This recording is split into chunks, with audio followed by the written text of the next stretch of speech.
Welcome to Flames of Freedom Revealed, brought to you by Lance Tōland Entertainment.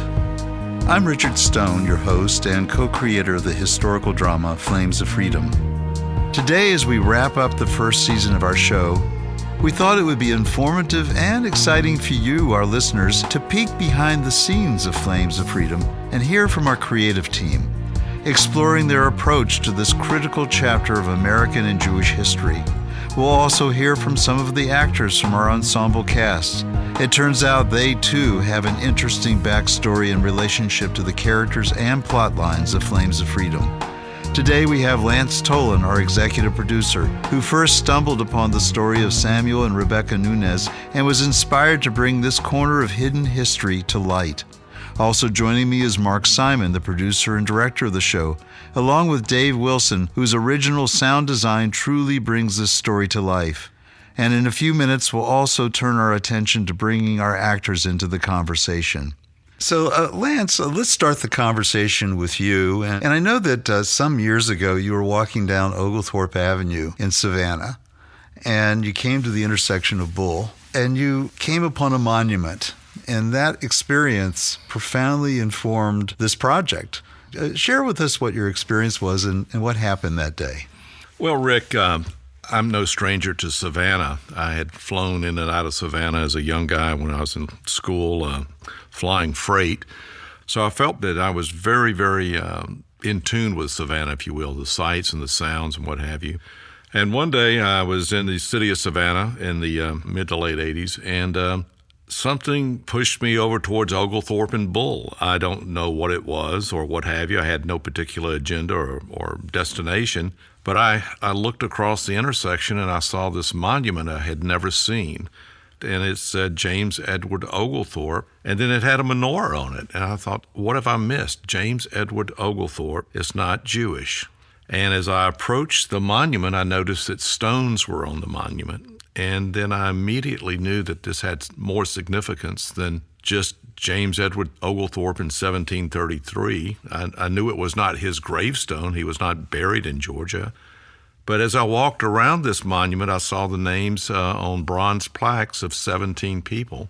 And then I realized that this was a Jewish cemetery and that the visitors to this particular monument who either sought it out or happened upon it like myself laid a rock there, or a stone on top of the monument.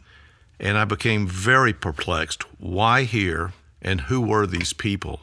And this is the busiest intersection in Savannah, Oglethorpe and Bull. And that's where it began. There was a nudge, something directed me there.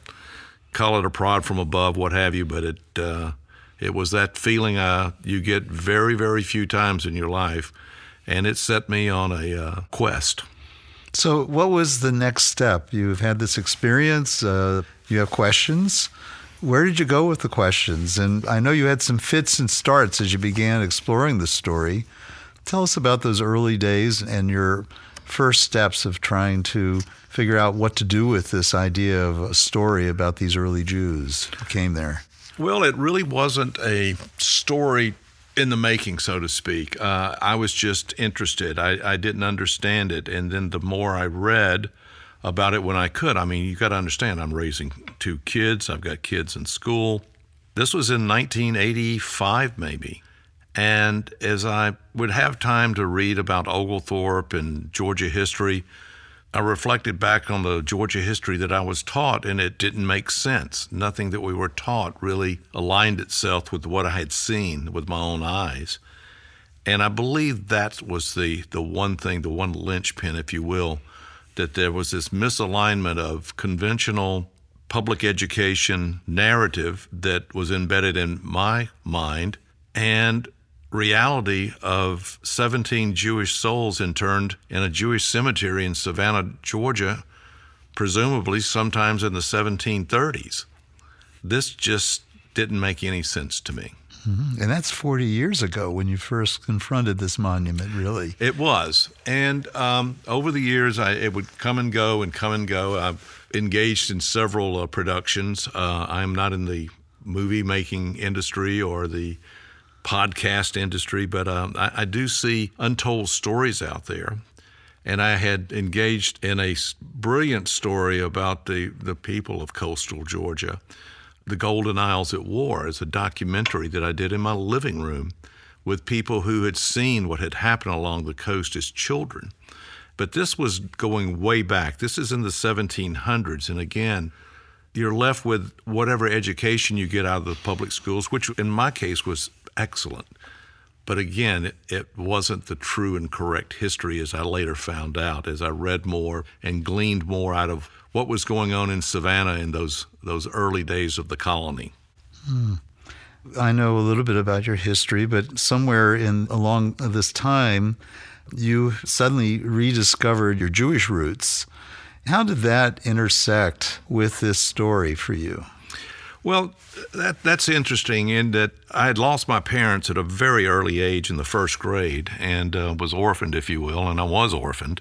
And I had an uncle who took me in, and my mother's maiden name is Feldman. And I got a call one night, and it was from a distant relative that saw my name in a transaction on some properties that I had bought in Griffin, Georgia. And it was Jack Feldman. And we talked. I didn't know him. He knew a lot about me. And he said, you know, when you find out more about yourself, you'll know you're going to be okay. I really didn't pay much attention to him, if you want to know the truth about it. But along that time, I had grown up with the Goldstein family in Griffin. And that's when I started thinking, you know, where did I come from, you know? As you ask those questions, especially as an orphan who was displaced from your own sister, you know absolutely nothing about yourself. And then as you get older and you put 2 and 2 together, and sometimes it makes 4.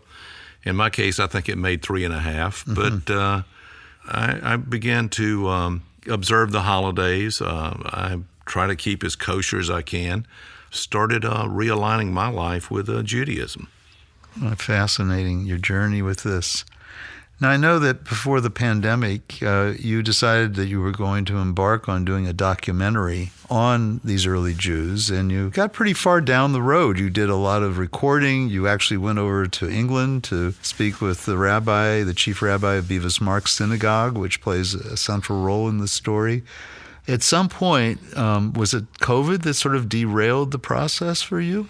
Well, I was going down a path of doing a documentary, something similar to what I was familiar with.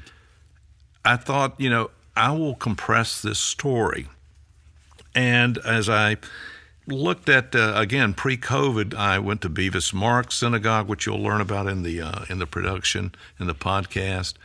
And I had a film crew there. We did filming. We did filming at Mikveh Israel in Savannah, and all of these things started racing around in my head of this story in itself is too large for a short documentary. There's too much to this. And lo and behold, had dinner with Lord and Lady Levine, and you know, we were sharing stories about this and had a great time, and I caught COVID on the way home. And so as I laid in bed for the next month, sick as a dog, not knowing what was wrong with me, I had a lot of thoughts about this. It's about perseverance. It's about religion. It's about not being a slave to a master. It's everything that we are as Americans. And the perseverance of Samuel Nunez, as I looked into him, really intrigued me. And then I came across the most important part of the whole puzzle. COVID put me on a track not to pursue anything in film. It was too costly, and it would probably never get done. And that scared me because I refuse to endeavor anything that is not completed and is not the best I can do. And I saw that in Dr. Nunez. He was doing the best that he could do for himself and his family first, and then his religion. So a light went off at some point. If you're not going to get it done, figure out some way to get something done beyond a screenplay. And that's when I met up with Rick Stone and Mark Simon, and we discussed this story, and here we are. And we're still here. Absolutely. Thanks for being with me tonight. Absolutely, Rick. It's been quite a journey and an awesome pleasure to work with you. Yeah, you and Mark. Likewise. Thanks.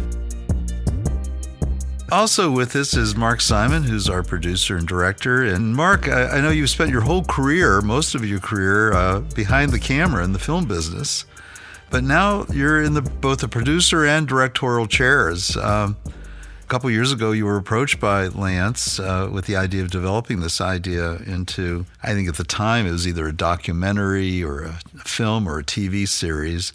What was it about the storyline that most attracted you when you first heard about this story? Well, it's actually on multiple levels that it was of interest. It was re-exploring my own personal roots, digging into history, which I've always been fascinated with an opportunity to create a different perspective, and not only perspective from the point of view, but perspective from historical accuracy.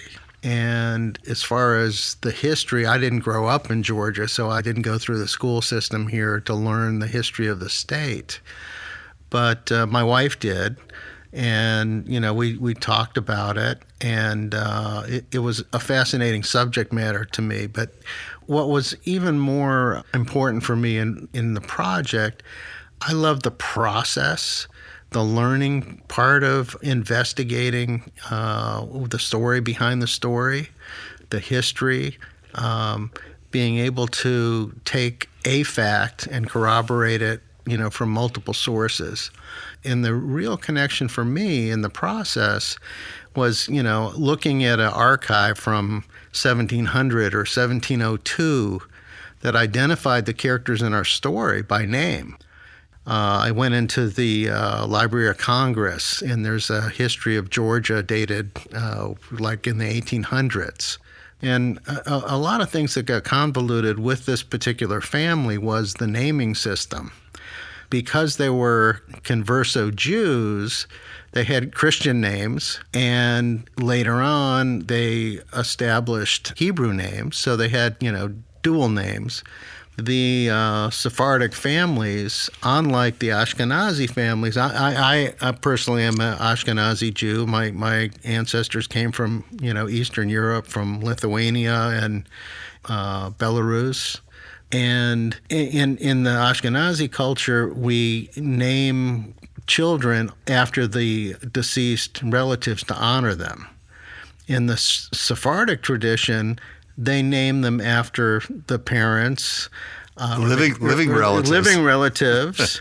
And from a historical perspective, when you're looking for a certain name, that name can appear in the family 4 or 5 different generations.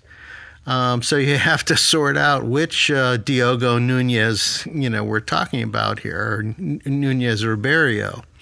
There was one conundrum that we had to deal with, was the Sheftel diary, which had the log of all the people who were on the boat. And it said in the diary that one of those people was the mother of Samuel Nunez. And that became a whole interesting, you began to unravel that one.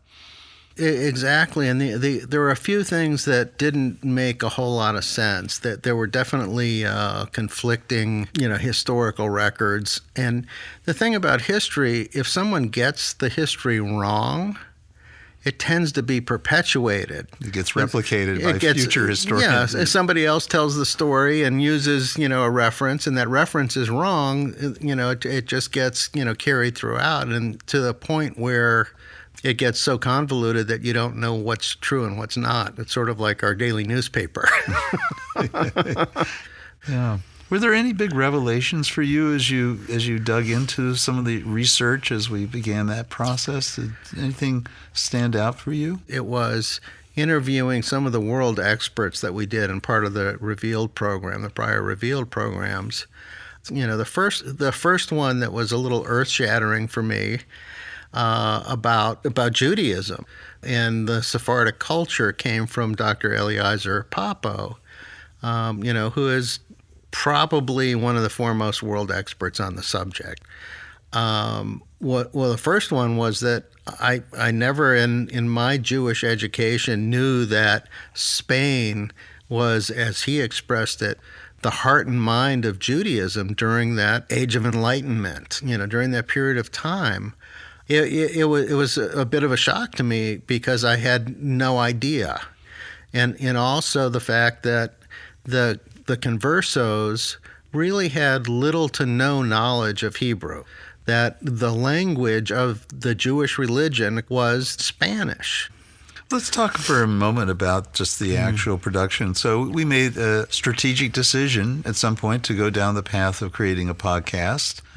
We scoured the world for the best talent, and that presented some interesting challenges because we had people from Los Angeles, Mexico City, Budapest, London, South Carolina, Israel. And we found a couple folks here in the Atlanta area who were outstanding. Explain to people the process of how we recorded this show. Well, from my background standpoint, it was just an extension of my movie experience of, being on a movie set and how you break down the scene coverage and the individual actors' coverage. In a movie, you start with the biggest scene, with the most people, and then you cull it down. And a lot of times, actors are not actually talking to another actor. Sometimes they're standing there off camera. A lot of times, they're just keeping eye contact. In this case, where there is no visual, and we have voice actors performing a script where they're talking to someone, or it's a very emotional moment, or a high point or a low point, and there's no one that they're really talking to other than getting into the character and imagining the scene. So the amazing thing, we even had, some of the character actors that did multiple roles, by the time we cut it together, they'd have a whole dialogue with themselves, from one character to the other, which is kind of humorous.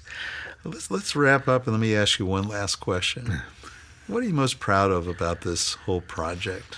I'm proud of, certainly the end product. I think it's come together in a very magical way, a very professional, fine-tuned program that it entertains, it educates, it has a purpose, it has value. And I think one of its big strengths is the creative position that we took in developing the story as a drama based on historical facts. But the other thing that makes me very proud is that people that have listened to the program, I have a brother-in-law who is a Sephardic who knows pretty much absolutely nothing about those roots. And in the program, has made him think about that a little bit and learn a little bit about his own, culture and his own roots to the point where, he's fascinated enough to want to know more. Mm-hmm. As a young man, I pushed my Jewish religion away because it was sort of forced on me and I resisted. and I understand more about why it was important to my grandparents and my family to embrace the culture more than I did. Mm. I see what my immigrant grandparents gave up, leaving, with nothing except the clothes on their backs when they left their countries and starting over in a foreign place and having language barriers. And, if people looked at their own roots, because, in America, and unless you're a Native American, your family came here sometime, some way, whether it was on the Mayflower or a pirate ship or with James Oglethorpe. Yeah, well, I think that's the universal, real connection of the story is that it's a universal story that we all as Americans can connect with. Yeah. Well, thank you, Mark. That's been terrific. Yeah. We're turning the tables, and Mark Simon will be talking with me about the process of writing the show. I'm here with the inimitable Rick Stone, our writer and co-creator on Flames of Freedom and Flames of Freedom Revealed. There was a point a couple years ago, Rick, that I approached you with the idea of a collaboration and developing the story that I brought to you from lands Tōland. So what about the subject matter resonated with you and attracted you to the story? It was intriguing to me. It was a story, like you, I knew nothing about, really. I had very little knowledge of the whole Sephardic history, of what happened in Spain and then in Portugal, and it's all the nuances and distinctions of all that.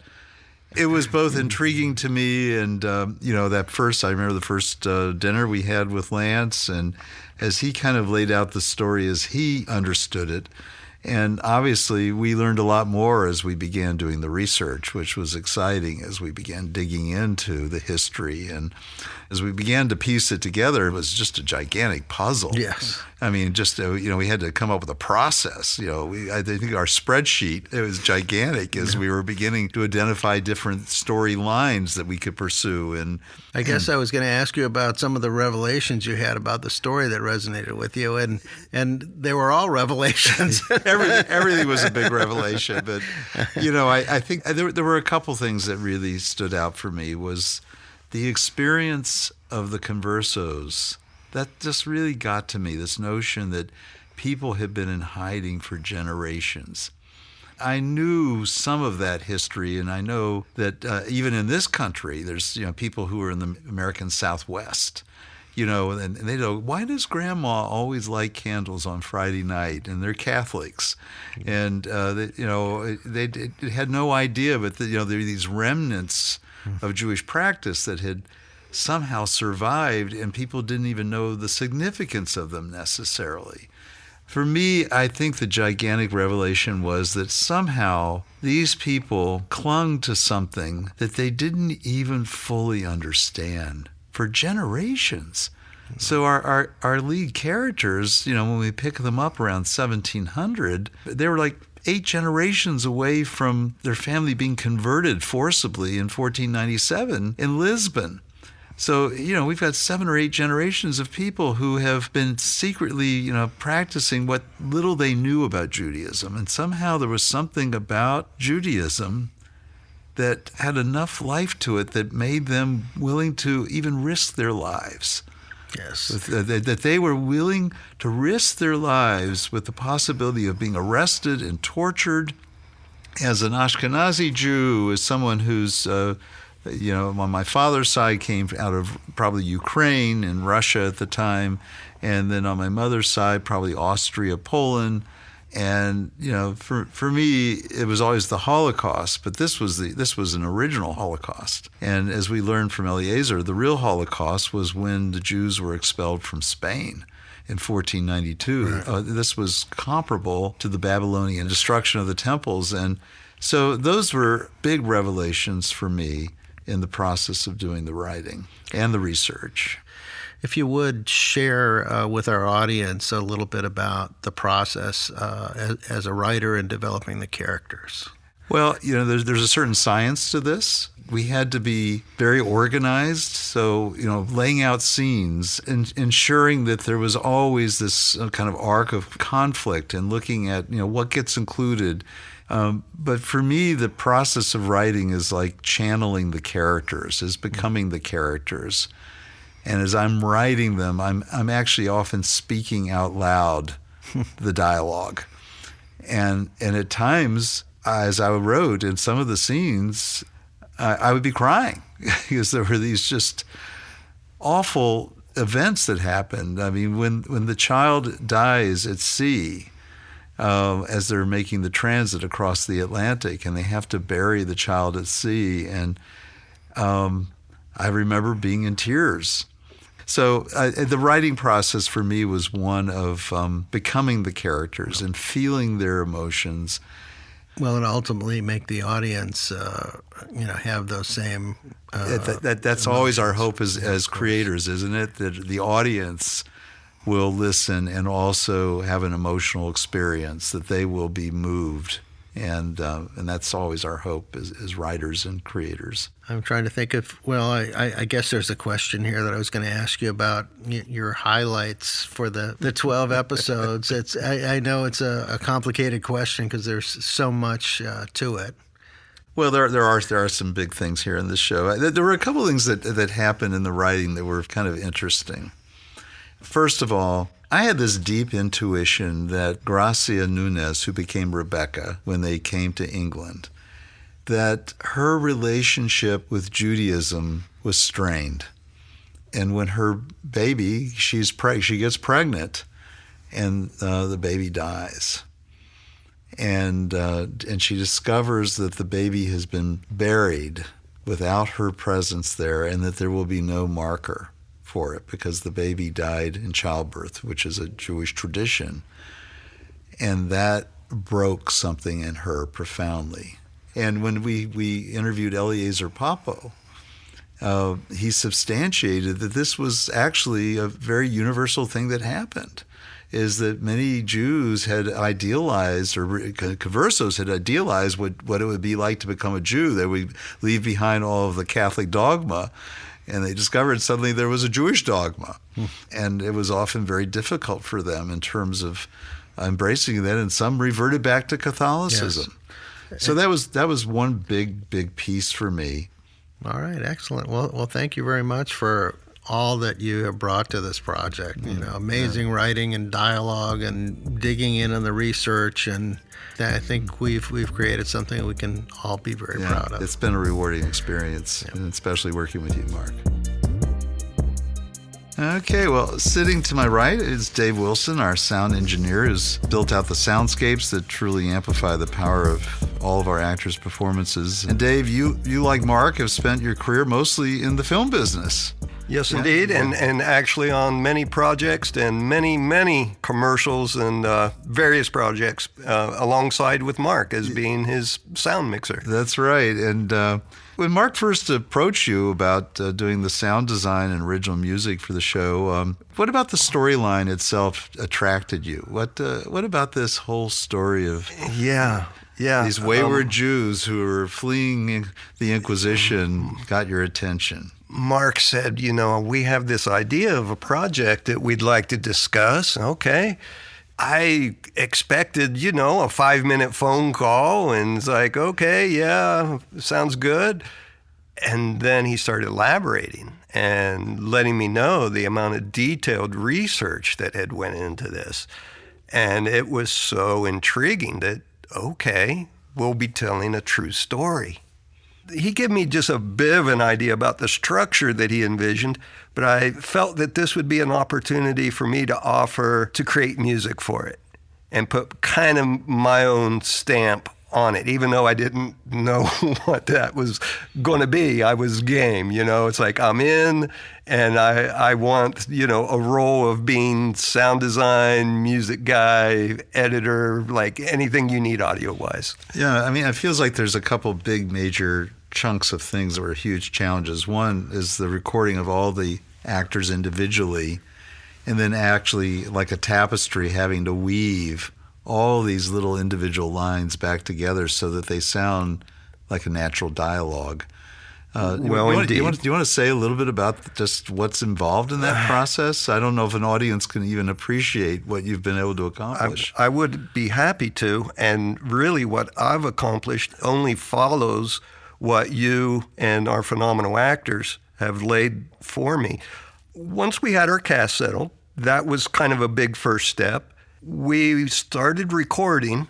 It became obvious to me that your skill at taking the historical facts into reenactments and keeping it very accurate, but bringing in a dramatic, emotional aspect of it, it was kind of up to me to fall in line between excellent writing, research, actor performance. Okay, now can I raise the bar a little bit as well? Like I said, I saw how good the potential was for this project.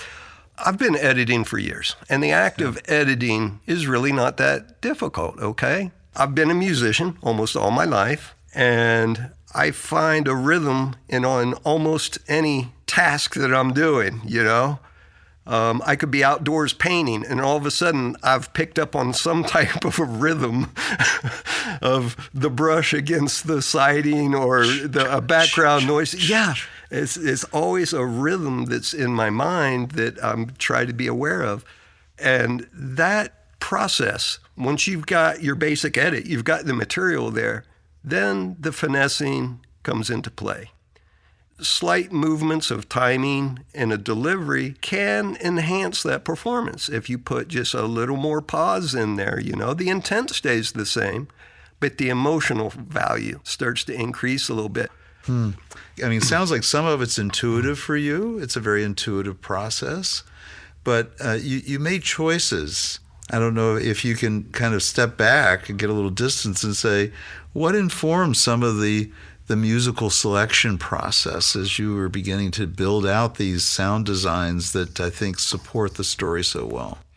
Right. Well, very early on, just hearing the story from Mark, thinking of presenting this to an audience and listenability, I kind of also thought this doesn't need to come across as a history lesson. So, and when I had mentioned that, threw it out to Mark, I said, I'd like to use, not necessarily try to be period pieces on this and be somewhat, you know, as accurate as you guys have been, but bring it more modern day forward in terms of musical design, percussion, but keep it entertaining as well.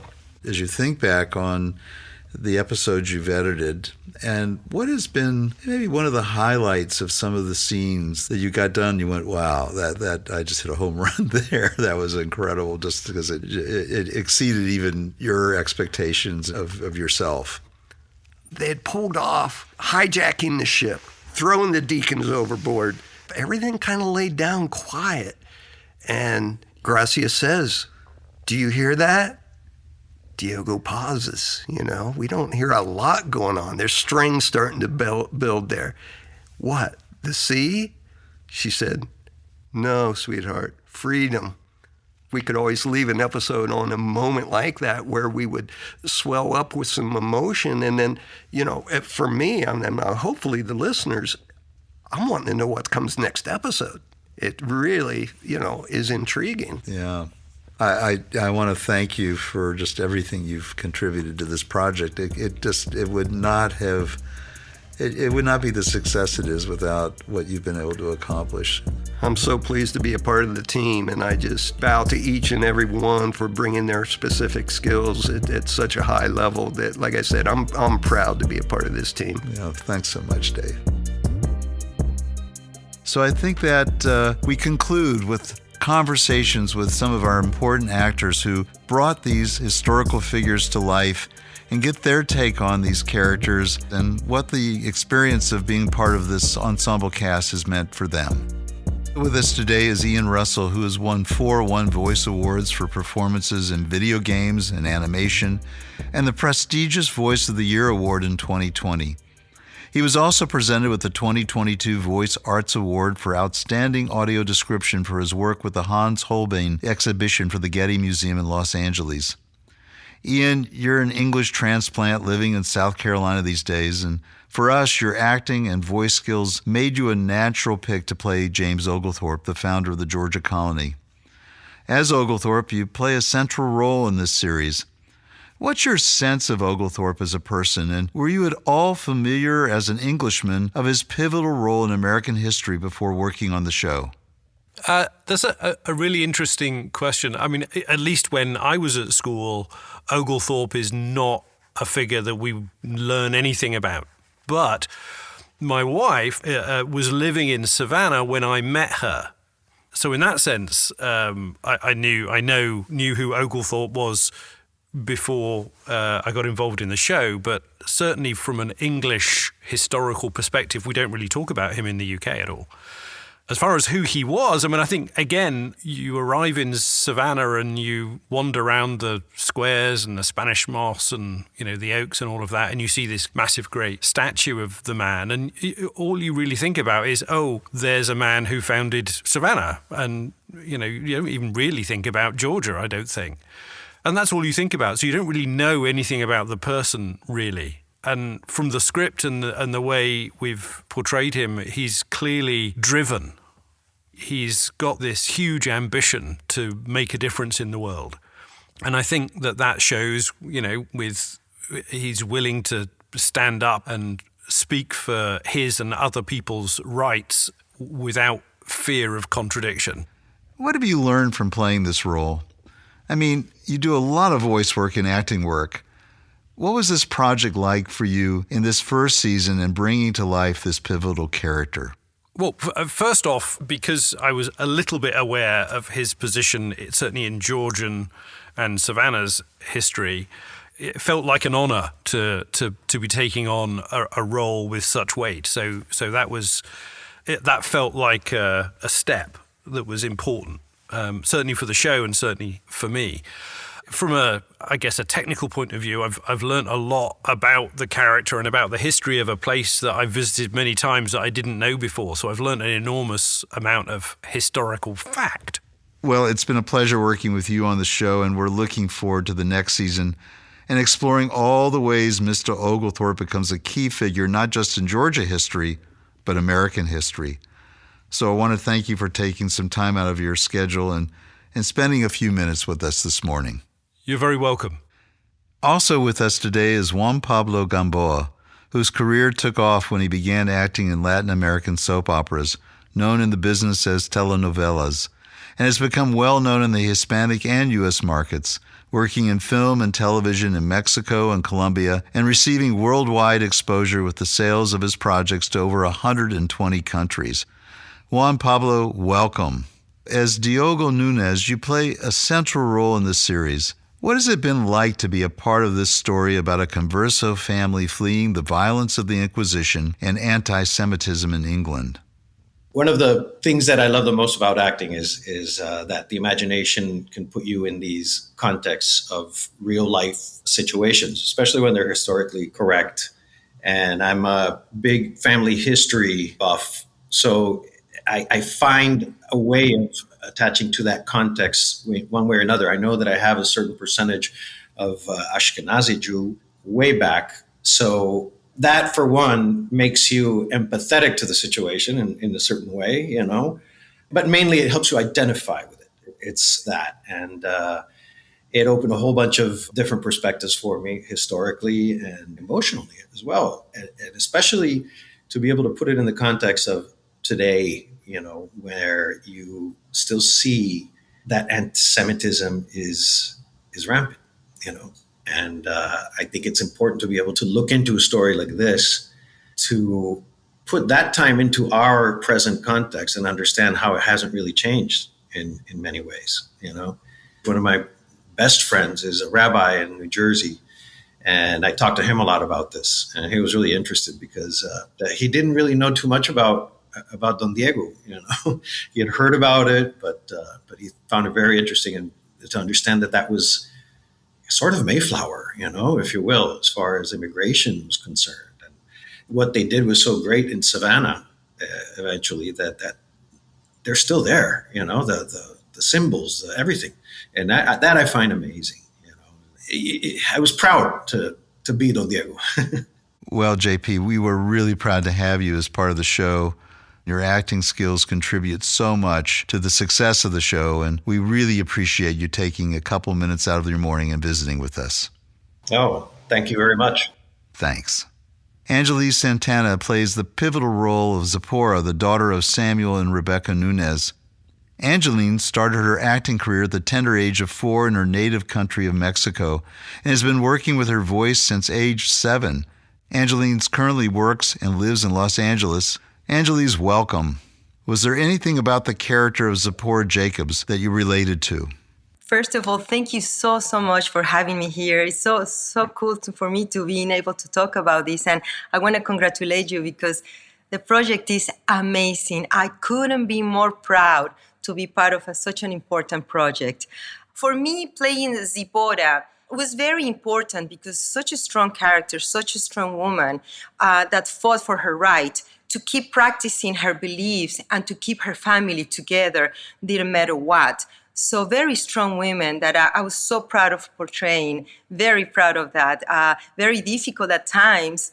Learning her story and learning the challenge that she has to come across in order for her to move to America. It's a little bit related to my mom's story as well, because she was an immigrant that, took a boat from Spain, moved to Mexico with her family at such a young age. She was 13, my mom as well. So I kind of relate the story. It was so important to me to learn the struggles, because it was the same struggles that we went through in Mexico back in the day. Angelines, when your mother left Spain to go to Mexico, was it because of just needing a change, or was there something going on, some oppression driving the transition? Absolutely. It was a mix, because they were coming out of the Civil War, the Franco era, and the whole Spain, it was struggling, very, very poor. So my family's mother, they went through all the struggles of the Civil War, her family. So they were extremely poor. So a very good opportunity arose for my grandfather to work in Mexico in an insurance company. So they left like a huge family behind, and only the four of us moved to Mexico. It was very, very hard for her, because after she passed away, I found her journey, one of her journeys that she used to write on when she was 13, 14.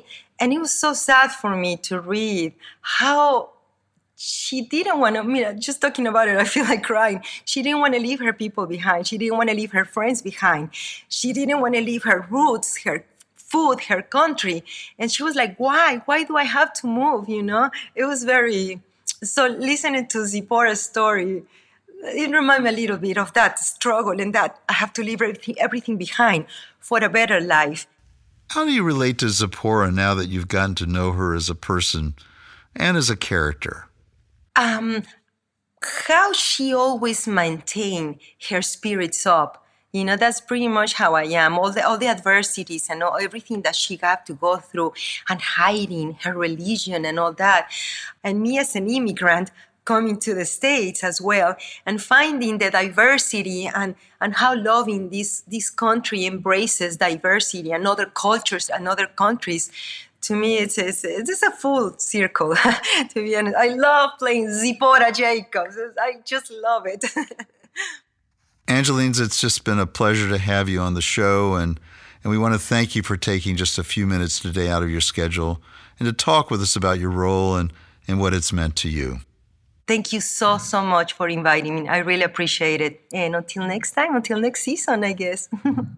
Finally, I want to welcome Francois Clemenceau to our studio, who's calling in from Mexico City, a city where he was born and raised. And he's known for his fast-talking, intense roles on stage, screen, and voice acting. Francois was the official voice of Cartoon Network Latin America from 1998 until 2014, and has received numerous accolades for his performances as a main voice actor for Salsa, a comprehensive award-winning program for young children featuring puppets. Francois, for Flames of Freedom, you played multiple roles, but most prominent was that of the Inquisitor General, who was a complex character responsible for torturing thousands of Jews during the Portuguese Inquisition. But as we came to know you, your choice to be a part of our cast had a particularly personal backstory. Would you be willing to share with us and our listeners the story of your grandmother and the keys that she showed you when you were a teenager to the house in Spain that they left in 1492? I was born in Mexico City in the 60s.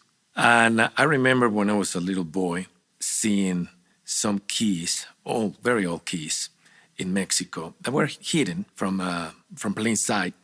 They were very old keys.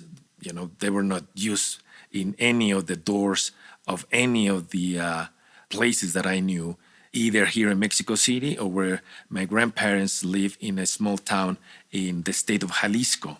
I heard whisperings into that we were coming from conversos. They never talk about that openly. So I bump into those keys from time to time through the years. But when my mother died in Mexico City, I found those old keys. And I was asking my family, older uncles and aunts about the meaning of the keys. And the information that I got is that every time they had to move from one town to another because of persecution, they would bring with them the keys of those houses, hoping to going back at some time as it had happened prior in history. You know, Francois, that story impacted Mark and I so much that we were in the middle of writing when we first heard that story, and we decided to write it into the show, which I think gives it a certain gravitas and power because it's a universal story of leaving behind a world that one may never see again. So going into the ancestry of my family, I found that they came from a Jewish in Spain that they convert into Christianity in the late 1400s, early 1500s. But later, some of them were persecuted for practicing the law of Moses, I will say. When I got into your project, it was very interesting for me because I could relate your history, what you guys wrote, to things that happened in my family. So I was very touched and very close to this project. I just knew that I had to do it. Now, being the very bad guy of the project, it was also interesting because one of my ancestors was an inquisitor. So the funny story was that 3 or 4 generations later, one of his descendants married one of the descendants of the people that he judged. You know, that was in Spain. For some reason, they also met in Mexico. So these families, they knew each other in Spain. Some of them moved to Portugal. So they knew, they were in touch, and they got in touch back here in New Spain. You know, so it's very, very interesting just going and finding all this information, living for I don't know how many years of my life without really thinking that you have a Jewish ancestry, you know? Francois, thanks for taking some time out of your busy schedule while you're visiting Mexico City and for sharing your family's powerful journey as conversos. It provides a powerful historical backdrop for our story and a foundation for where we hope to take the show in the coming seasons. Thank you for listening to Flames of Freedom Revealed, hosted by Richard Stone and produced and directed by Mark Simon. Our executive producer is Lance Tōland. Original music by Dave Wilson at Q-Tone Productions. Special thanks to Rabbi Saul Rubin, whose assistance throughout the development of this series was invaluable. And for their guidance and support of this project from its early inception, additional thanks to Rabbi Robert Haas of Congregation Mikveh Israel in Savannah, Georgia, Rabbi Rachel Bregman of Temple Beth Tefillah in Brunswick, Georgia, Rabbi Shalom Morris of Beavis Mark Synagogue in London, England, and Lord Peter Levine of London City, England, and the Jewish Heritage Alliance for their support. This has been a production of Lance Tōland Entertainment, copyright 2024. To learn more about the story and the scholars on the Flames of Freedom Revealed interviews, join the conversation on Facebook at Flames of Freedom or visit flamesoffreedom.net. If you like this podcast, please recommend it on your listening platform and to your friends and colleagues. On behalf of our entire creative and production team, this is Richard Stone. Thank you for listening. And keep in touch as we plan to continue the story in Season 2. Until next time.